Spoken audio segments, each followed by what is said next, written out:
Welcome to my channel. Today we will be removing Mini Countryman R60 diesel water pump and thermostat. To gain access to the water pump, you need to remove both the alternator and the air condition compressor.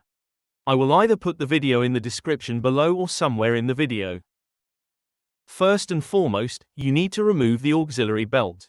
This is by placing 21mm ratchet to tensioner pulley and turning the pulley to clockwise direction until belt is loose.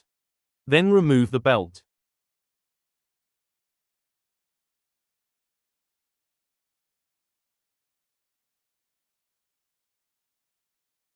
Now using E12 Torx, start removing the 5 bolts. A failing water pump can cause overheating, leaks, and unusual noises. Signs include coolant leaks, overheating, whining noises, and smoke coming from the engine. Symptoms of a failing water pump.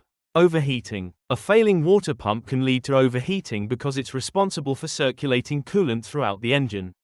Coolant leaks. Look for leaks around the water pump, especially if they are accompanied by rust.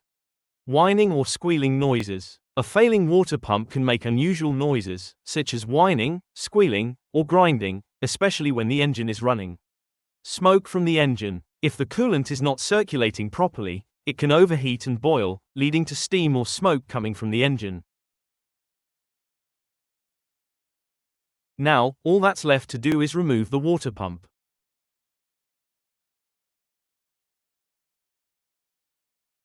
Thank you for watching. If you did like the video, please make sure to comment, like and subscribe.